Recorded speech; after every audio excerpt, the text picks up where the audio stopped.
السلام علیکم۔ میں سعودی عربیہ کے شہر جدہ میں رہتی ہوں۔ میں اپنی بچپن کی فرینڈ کی سٹوری سناتی ہوں۔ جب میں 1 کلاس میں پڑھتی تھی تب میری ایک فرینڈ تھی۔ وہ پڑھائی میں بھی بہت اچھی تھی اور بھی اس میں کئی سارے ٹیلنٹ تھے جو مجھ میں نہیں تھے، تو مجھے اس سے باتیں کرنا اور اس سے کچھ سیکھنا بہت اچھا لگتا تھا۔ اس نے مجھے کئی بار بتایا کہ وہ غریب ہے تو کرایہ نہیں دے سکتی گھر کا، اس لیے ان کے کفیل نے انہیں فری میں ایک اپنی بند پڑی پرانی بلڈنگ میں رہنے دیا۔ اس بلڈنگ کے اوپر کے فلور میں تو وہ جاتے نہیں تھے کیونکہ وہاں جانے سے انہیں ایسا لگتا تھا جیسے کچھ عجیب ہے وہاں۔ بچے کھیلتے کھیلتے وہاں جاتے تھے اور اس بلڈنگ میں عجیب عجیب حرکتیں ہوتی رہتی ہیں، چیزوں کا ادھر ادھر ہونا اور کئی بار ان کی نانی کا 2 جگہ ایک ساتھ دکھنا اور ایک چھوٹی بچی کا ادھر جا کر کچھ دیکھ کر بے ہوش ہو جانا، اور بھی کئی چیزیں ہونا۔ اور ان کے بڑے بھائی کے اچانک پاؤں میں چوٹ لگ گئی تھی، اس کی وجہ سے ان کا پاؤں ٹوٹ گیا تھا۔ نہ وہ کہیں گرے نہ کوئی چیز سے ٹکرائے، بس ہوا میں ہی چوٹ لگ گئی۔ اور ان کے کزن کا ایک ہاتھ بہت کمزور تھا، جس کی وجہ وہ اس گھر کو کہتے تھے۔ غریب ہونے کی وجہ سے وہ گھر چھوڑتے نہیں تھے۔ میں نے وہ اسکول 5th کلاس کے بعد چینج کر لیا، پھر میں اسے دوبارہ نہیں ملی، لیکن ایک فرینڈ تھی، اس کے گھر جاتی رہتی تھی۔ اس نے مجھے بتایا کہ وہ اب پاگل ہو چکی ہے، بس کسی طرف بھی دیکھتی رہتی ہے اور کچھ بولتی نہیں ہے، نہ کسی سے بات کرتی اور نہ ہی پہلے کی طرح اپنے بہن بھائیوں کے ساتھ کھیلتی ہے۔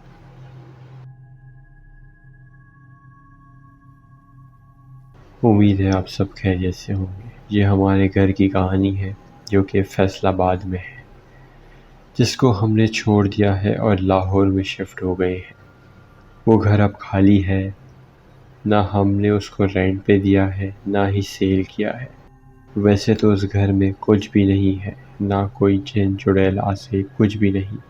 بہت سے لوگوں نے اور محلے داروں نے ہم سے وہ گھر لینا چاہا، لیکن ہم نے ابھی کوئی فیصلہ نہیں کیا اس گھر کو رینٹ پہ دینے کا یا سیل کرنے کا، کیونکہ یہ فیصلہ والد صاحب نے کرنا ہے اور وہ ابھی ان کا ایسا کوئی مائنڈ نہیں ہے۔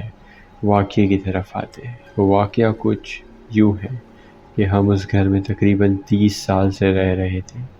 وہ گھر میرے تایا ابو نے خریدا تھا بہت سال پہلے، جب وہاں بہت کم گھر تھے۔ وہ گھر تایا ابو کے نام پر ہی تھا، لیکن میرے پاپا اور تایا ابو دونوں مل کر اس گھر میں رہتے تھے۔ پھر تایا ابو اپنی وائف کے ساتھ سعودیہ چلے گئے اور وہاں شفٹ ہو گئے۔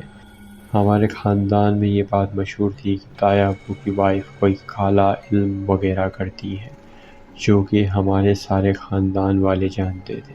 میری دادی اماں نے کبھی بھی تائی امی کو پسند نہیں کیا ان کے کالے علم کرنے کی وجہ سے، اور تائی امی کی ایک بڑی بہن بھی تھی جو کہ کالا علم ہی کرتی تھی اور اسی وجہ سے ان کی ڈیتھ ہو گئی تھی۔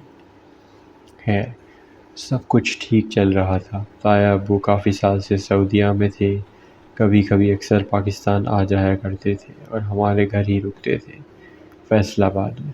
کبھی کبھی تایا ابو تائی امی کو بھی ساتھ لے آتے تھے پاکستان میں۔ تائی امی ہمیں ہمیشہ یہی بولتی تھی کہ یہ گھر تم لوگوں کا ہے، اس کو اپنے نام کروا لو، ہمیں نہیں چاہیے یہ گھر، ہم سب سعودیہ میں خوش ہیں اور یہ گھر تم لوگوں کو دے دیا ہے، جس پر تایا ابو بھی راضی تھے۔ ہمارے تایا ابو بہت اچھے دل کے انسان تھے اور بہت ہی شریف اور ٹھنڈے مزاج کے تھے اور دل کے بہت صاف تھے۔ ہم 2007 میں سعودیہ بھی گئے تھے عمرہ کرنے، ساری فیملی، جہاں ہم سب تایا ابو کے گھر میں ہی رکے تھے۔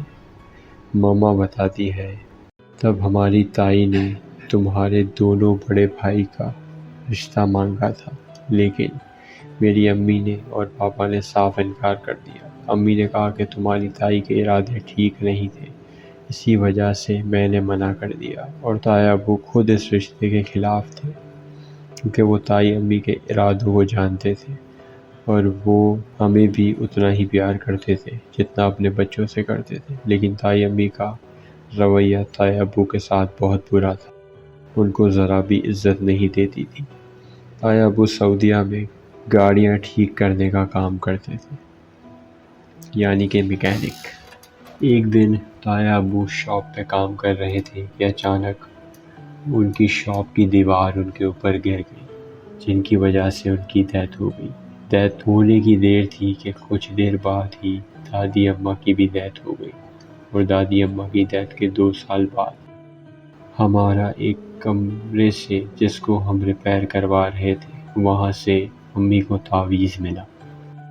تعویذ ملنے سے پہلے تک سب کچھ ٹھیک تھا، لیکن جب تعویذ ملا تو اس کے ملنے کے بعد سب کچھ پلٹ گیا، سب کچھ جیسے ختم ہو گیا۔ یہ کوئی 2013 یا 2015 کی بات ہے، جب تعویذ ملا گھر سے، جو کہ میں نے خود اپنی آنکھوں سے دیکھا تھا، جس میں میرے والد کا نام، میرے بھائی کا نام جو کہ مجھ سے بڑا ہے، لکھا ہوا تھا۔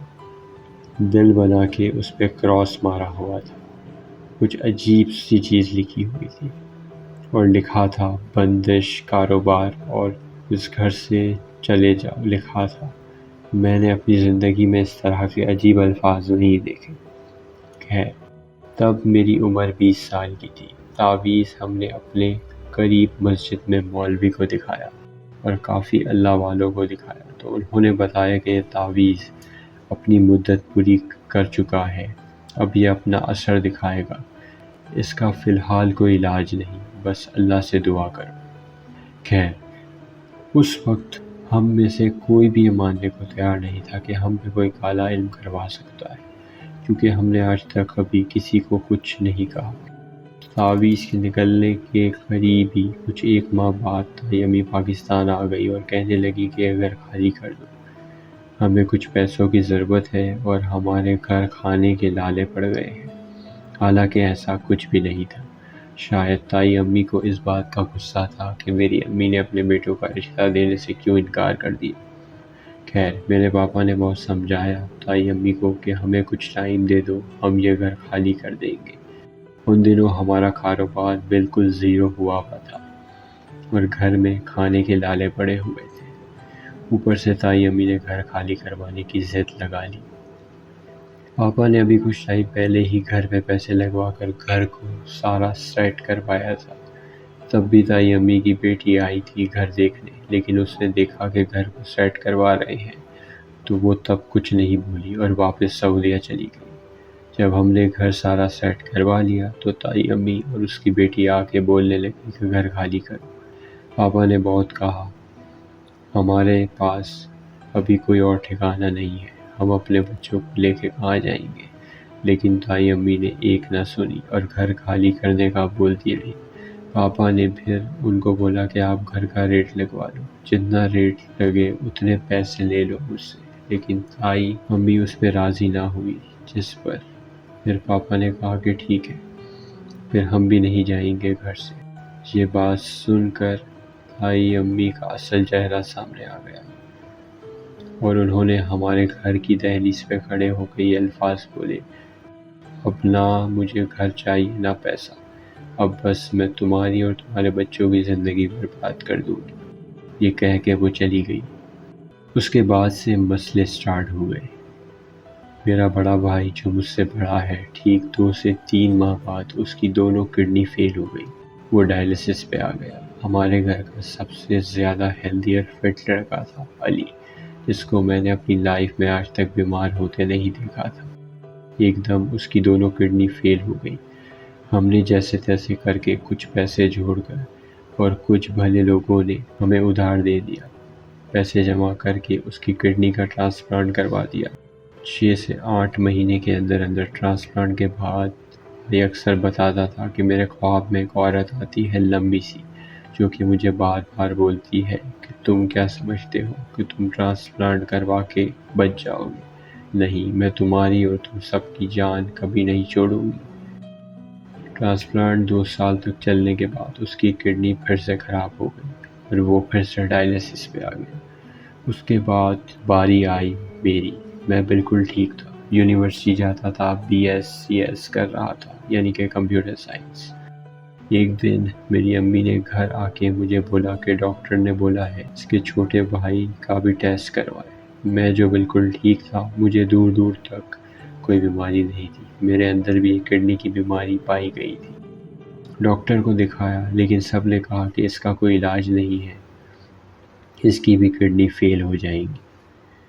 میرے 2 سال ٹریٹمنٹ چلا اور پھر ایک دن میری بھی کڈنی فیل ہو گئی۔ مجھے اپنے ٹریٹمنٹ کی وجہ سے اسٹڈی چھوڑنی پڑی، میرا سارا کیریئر ختم ہو گیا، میرا بھائی کا سارا کیریئر ختم ہو گیا۔ میں نے کبھی سوچا بھی نہیں تھا کہ ہمارے ساتھ کچھ ایسا ہوگا۔ آہستہ آہستہ ہمارا سارا گھر بیماریوں سے گر گیا۔ ہم نے وہ گھر چھوڑنے کی بہت کوشش کی، لیکن جب ہم اس گھر سے نکلنے کی بات کرتے تو کوئی نہ کوئی مصیبت گلے پڑ جاتی، جس کی وجہ سے ہم نہیں نکل پاتے۔ جیسے تیسے کر کے ہم نے پچھلے سال وہ گھر چھوڑ دیا اور لاہور شفٹ ہو گئے، اور وہ گھر چھوڑنے سے ہمیں 30% فائدہ ہو۔ وہ یہ کہ الحمدللہ ہمارا کاروبار چل پڑا، لیکن بیماریاں اور مسئلے ابھی بھی ہمارے ساتھ ہیں۔ اور آج میں 24 سال کا ہوں، میرا بھائی 26 کا ہے، اور ہم دونوں کی کڈنی فیل ہے، ڈائلیسس کرواتے ہیں۔ سب سے بڑا بھائی الحمدللہ ٹھیک ہے، لیکن چھوٹی بہن جو کہ ہم سب سے چھوٹی ہے اور ہم سب کی لاڈلی ہے، اس کے ساتھ بھی وہی مسئلہ ہے جو مجھے تھا، جس کی وجہ سے میری کڈنی فیل ہوئی تھی۔ ہم بس اللہ سے دعا کرتے ہیں کہ اللہ میرے باقی بچی بہن اور سب سے بڑے بھائی کو سلامت رکھے۔ بس میری اور مجھ سے بڑے بھائی کی زندگی تو ان لوگوں نے ختم کر دی ہے۔ اور یہ بھی بتاتا چلوں کہ میرا بڑا بھائی جس کا ٹرانسپلانٹ ہوا تھا، اب اس کا دوبارہ ٹرانسپلانٹ بھی نہیں ہو سکتا، کیونکہ اس کی باڈی کے اندر ایک ایسا وائرس ہے جس کا کوئی علاج نہیں ہے اور وہ خود ہی ختم ہوگا۔ اس کو کسی بھی ٹریٹمنٹ سے ختم نہیں کیا جا سکتا۔ وہ وائرس ختم ہوگا تو ٹرانسپلانٹ ہوگا، ادروائز نہیں ہو سکتا۔ خیر، آپ سب سے دعا کی اپیل کرتا ہوں۔ آخر میں آپ سب لوگوں کو ایک اچھا میسج دینا چاہتا ہوں۔ صحت ایک انمول تحفہ ہے اللہ پاک کی طرف سے انسان کے لیے۔